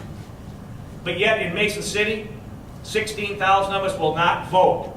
You need to go door to door, talk to your neighbors, make a special effort the next 10 days, and go vote at Saragordo County Courthouse, 8 to 4:30. Take your friends, that couple that's homebound, your grandma, your grandparents, your children, get them to go vote. Because there'll be no changes made with the status quo the way this community votes. They put you to sleep. They have put you to sleep, and one of my goals is going to wake you up. And I can do that. Because I'm the only candidate that's going to be able to encompass and broad the whole 30 neighborhoods and the different tribes that Frank speaks about. I can bring them in. I've already had a sit down with the guys from East St. Louis. Not just Detroit or Chicago. In the North End, Jody, in your ward. So, and they were very open to discussion. They know there's a cultural clash here. That's where my task force is going to come in. I need your help. Everyone needs your help. You need to get out. It's going to be up to you to get the vote, the big vote. Thank you.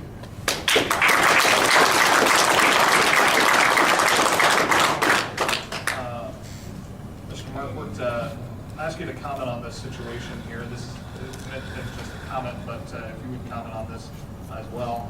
It said Mason City would probably not have many problems if we would have voted in the casino. What loss of revenue it says? What are your comments on a situation like that? Well, it's another loaded question. Obviously, we might have a few more problems if we had a casino downtown. I mean, we might need another 1 or 2 police officers around the area. They'd be the kind of problems maybe we kind of would want to have, though, right? I mean, we would want to have all those people downtown eating at restaurants, shopping, and staying in a Hilton Hotel if that were to come here and the Park Inn and all that, so it's, as Mr. Weaver said, the missing the casino was one of the 4 biggest mistakes ever made in Mason City. It was a slam dunk home run. They're fighting over, they're clawing and killing themselves up in Worth County over the millions. They're fighting over it up there. They're suing each other over the millions up there. That's a great problem to have, really. I don't care if the lawyers do get out in court over that. As long as our students are getting scholarships and jobs, even if they're $9 or $10 an hour jobs, we'll take them. I mean, seriously, I welcome the $9 or $10 an hour jobs here just as much as anybody else. I want to see some $20 an hour jobs too. But I don't know if I'm answering your question fully here, but it's one of the 4 biggest mistakes was missing the casino, and it could have went somewhere in the core area near the, you pick it, I don't care where it went, we could have used it, so that's all I can say on that.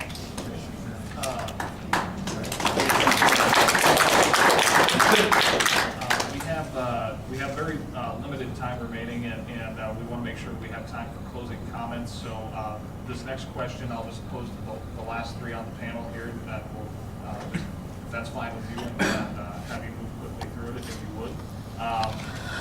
Person says that they don't have an understanding about blue zones. They want to know if Mason City is paying someone a salary for that. So could you, each of you just talk about your understanding of the Blue Zones project? I know there's been a lot of talk in Mason City about blue zones. And if you could just talk about your understanding of blue zones and if you're aware if there's a salary being paid for that. I'm not sure. I'm not on top of that. I understand that's something to do with health care. I'm illiterate when it comes to that. They have come up with so many things around Mason City, that this council and the chamber. So I don't stay on top of those. My big job creation, not Sure. particular zone. Okay. All right. Ms. Draper? Blue Zone, it is a health and environmental project to have businesses and organizations to go green, have people be more attentive to what they're eating, pay attention to exercise, those types of things. I do believe that there is a staff person on city employee that is overseeing that. I think it's kind of the same thing that we had a few years ago. It was called Kairos, and they partnered with Mercer Medical Center. Sort of, I think, the same vision, different name, maybe a few different philosophies and different things. I'm all for being healthy. I'm all for wanting us to live longer. I do believe that's part of our structure in Mason City. However, I don't know that we need to make taxpayers pay for those decisions. That would be something I'd have to research out more. I do believe that though we all want our children to be healthy and we want our environment to be healthy and be looking at things that we're not wasting paper and damaging our land. However, where those boundaries are at of how much the taxpayer is responsible for that for projects that appear to be special interest projects, it would take research. I'm not against it.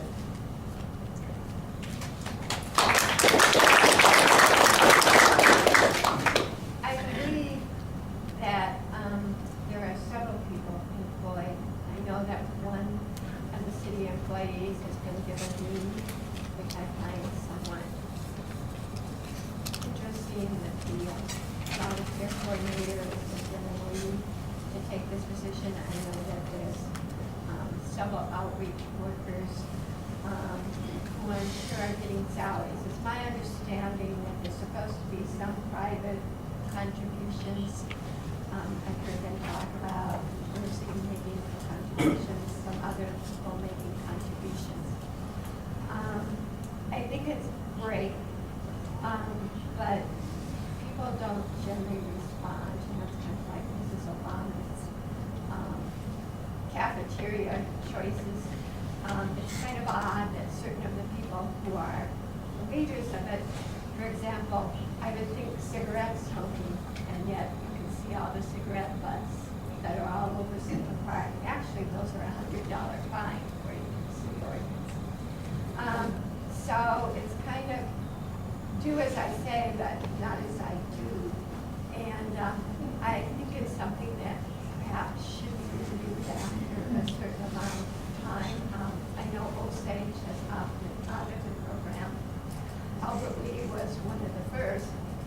think it's great, I just don't think it should occupy all of our time and attention.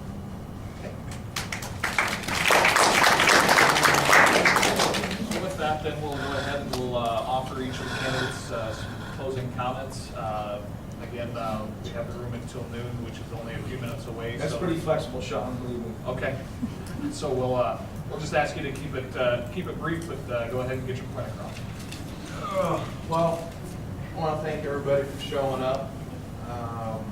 Great questions. I think it was a great interaction between all the candidates here.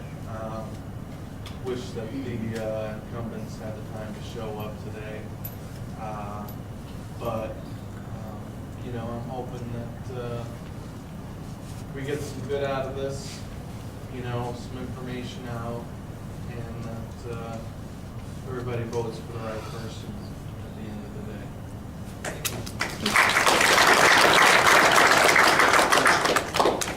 I want to first thank D106, the Boilermakers Union from Lehigh Cement Company, a 100-plus-year-old company in Mason City, who have given us some of the best jobs we've had, and we appreciate that.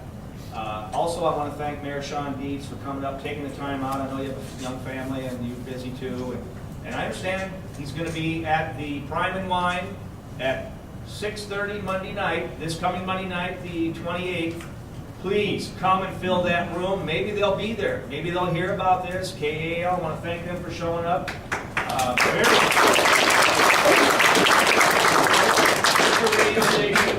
Where's the TV station? Where's the other media outlets? I want to thank Christine Buhner over here from the Globe Gazette, a reporter that took the time.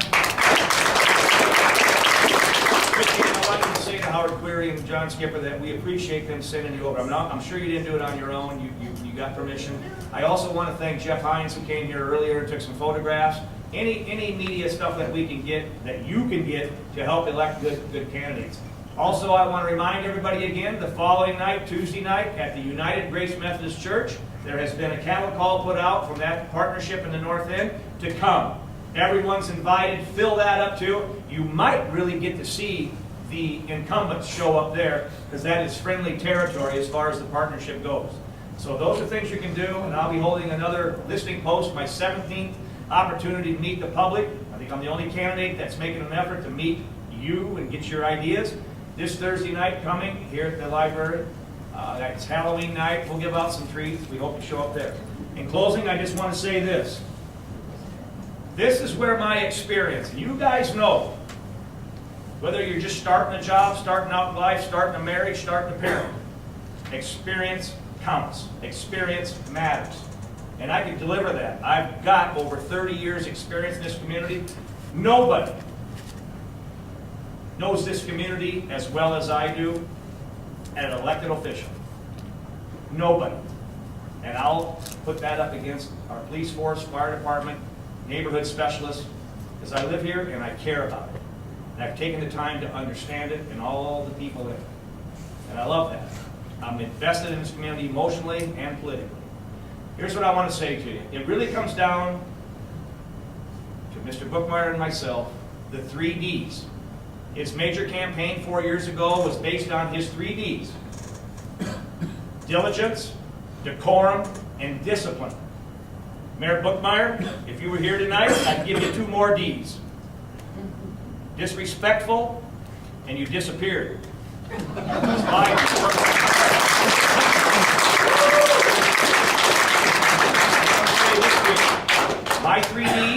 My 3 Ds in this campaign are democracy, diversity, and dedication. And I will deliver those 3 things. I will deliver those 3 things. And in closing, I want to say this. It's all up to you. You've got to get the vote out. Big vote. Here's what I want to say to you. Your only chance to be heard again, to be part of it, to be part of the city, to be part of City Hall, your only chance, your only choice is with my 3 Ds and me. You have no chance with him. So do something about it. Thanks for everybody. Thanks for taking the time to do it.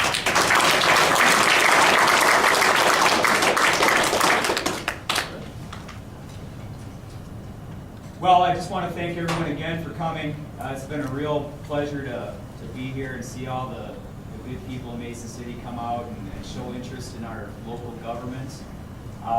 Thanks to the Boilermakers and others that took time out of their busy schedules to make this possible today.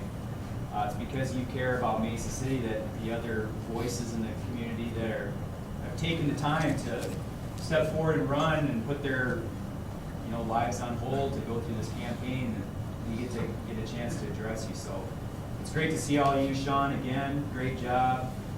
Consummate professional over there down in Hampton. This is democracy in action today. This is what America's about. Coming and sharing ideas and taking good questions, bad questions, praise, punishment, whatever you got. This is what America is supposed to be about. It's not supposed to be about your 5 minutes is up, sit down, and if you don't, I'm going to bring a police officer up here to escort you out of the room. That's not the America I want to live in. That's not the hometown. That's not my city that I want to be a part of. That's why I ran for office, because I just seen enough. I've had enough. I'm tired of it. I want to bring everybody back in. We can do that through open government, truth, sunshine on the meetings, filling up the rooms. That's what it's all about. And please vote. Get everybody you can. Get down to the polls. It's important that you guys do that. And again, thanks for coming. And I hope you vote for me. I guess I'll ask for your vote as long as I'm sitting here. So.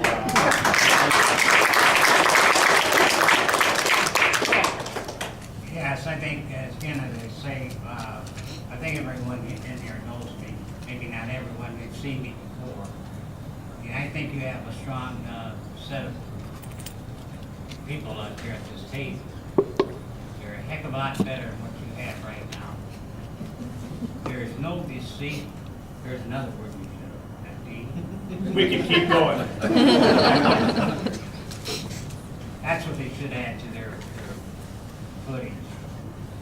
But I'm hoping you'll vote for me so that we can get things changed around. I'm certain we can, before it's too late. Go to sleep on this thing, as Max was saying. It's going to get completely away from the city of Mason City. It's the taxpayers of this community. You have to stay on top of this and vote these folks out of here. That way, at least half we turn it around and then go from there. All of us have a lot of great ideas, and we're all united in saying, we want you back. This is your city. You're the taxpayer. You pay the bill.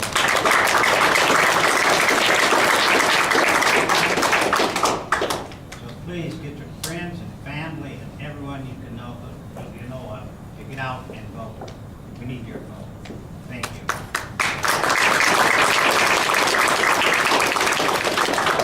First of all, I'd like to thank everyone who put this together, taking your time to Boilermakers this, Mr. Watts. We appreciate that because I was not sure if we were going to be able to have a forum, and I am a rookie at this, so I wasn't sure. So I appreciate that very much because going door to door and knocking is very, very important. I've done a lot of that, but to hit a lot of people at one time so that they can get to know you and meet you is very important, and in a community setting, so you feel like the government is working for you and that you're not working for your government. I'm very much in favor of opening up the platform. It's very disheartening when you have people sitting behind the table. There's very few people that show up. When they do show up, it tells me the law of averages says that our city councilman has received phone calls and emails because we're instant gratification people now. So if you take the time to come to the podium and 5 or 6 people do come and they speak against an issue and they ask them please not to vote for it, and then it goes all the way down the line, unanimous, the opposite way, that hurts my heart as a citizen and as an American, because I was under the impression they worked for us, that they were to listen to us. And what I can guarantee you is I don't have all of the answer, but I can guarantee you I will answer you, I will work for you, I will respond to you.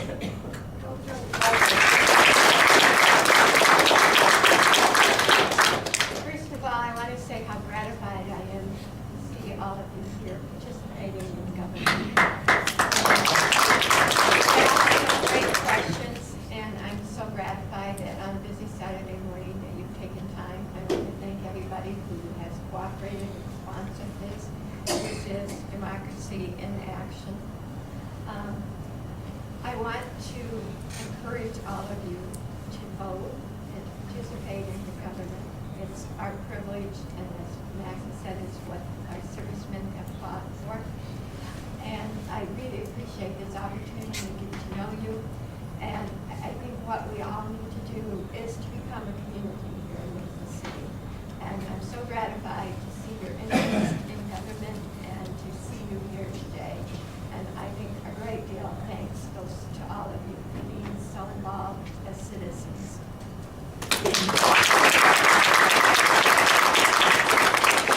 Well, again, I thank everybody very much for coming out. Again, my name is Sean Dietz. I want to thank you guys for coming out. And one very important point I think I want to make is the article that I read where the incumbents said that they weren't going to come. It said that they were afraid of, they didn't say they were afraid, but it mentioned negativity from the candidates.